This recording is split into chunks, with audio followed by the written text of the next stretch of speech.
Hi there, this is Celeste from Finger Play Studio, and this is another video for the Persimmon Wrap Knit Along, and this is for the mock rib pattern.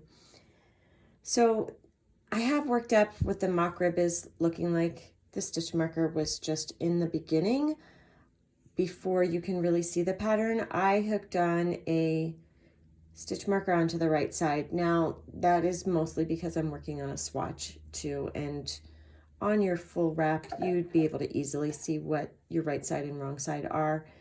But anytime you have a project like that where you're not seeing immediately where the right side and wrong side are, a stitch marker is nice to hang on the right side so that you know. And then I have my stitch markers for my edge garter stitches. And here's the mock rib. So I'm going to bring it up closer so you can see. It's a really pretty rib, and it's very simple to do. If we look at the pattern, so in the written version, the pattern actually happens on the wrong side. The right side is simply knit. So you would knit your 6 stitches for the garter edge. Then you start your repeat where you knit 1 and then you slip on with yarn in front. WYIF means with yarn in front. And you just repeat that. So it's just over 2 stitches all the way across. And there's no need really for stitch markers here for every repeat, because once you get going, you can really see the pattern. And then if we look at the chart on the knit side, or on the right side, which is row 1, and that's your odd number row, you're going to work across and you will just simply knit every stitch. So that's nice. And then on row 2, your even rows, you will be on the wrong side and you will work across your garter pattern, and then this is your repeat where the red box is. So this is a purl symbol, but on the wrong side you will be knitting. So we'll knit this stitch and we're going to slip this stitch with yarn in front because we're on the wrong side, yarn in front. So I'm going to work across my knit side, and then I will come back and I will show you the actual pattern.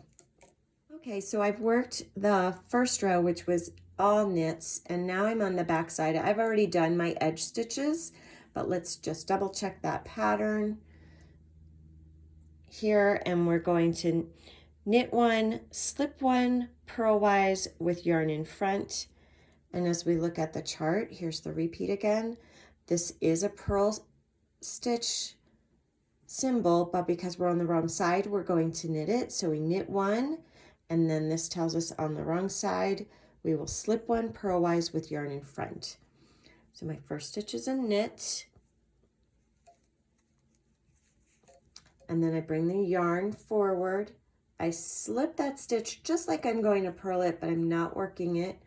Take the yarn to the back, knit the next one, yarn to the front, slip, yarn to the back to knit, yarn to the front, slip, back to knit, to the front, slip, back to knit, to the front, slip, back to knit, and then slip that last one. And then I'm going to show you just really quickly on the other side, or I'm sorry, when I turn, how to change colors. And really, it's not, if you've never done it before, it's really very easy. So to change colors, I'm just going to put my yarn in that first stitch, just like I'm going to knit it. And I'm going to hook my new color on and pull it through. It'll be loose, but that's okay. With time and working it, it will tighten up. And then I'm dropping the red and working with the white. So I am going to work all the way across in the pattern on the stitch, but I'm not going to make you watch me do that. I'm going to cut the video and come back and show you on the other side what we do to carry the yarns up the side. Okay, so I've worked my wrong side now, and this is what it looks like on the right side. And what I wanted to show you is that you don't need to cut your yarns every time. If you're just going a couple of rows out and back, or maybe you have 2 sets of that, as long as it's pretty short, I would say if it's like an inch in height, you don't need to cut your yarns. If you're doing something that's much bigger, like 4 inches, then you might want to, because you'll get a thick braid of yarn going up the side.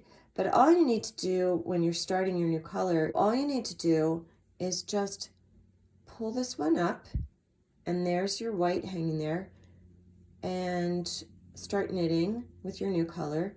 Then on your next row, let's pretend that I'm actually at the next row.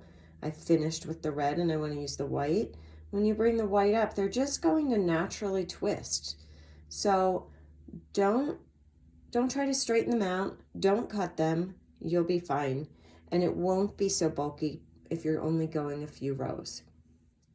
So that is the mock rib stitch.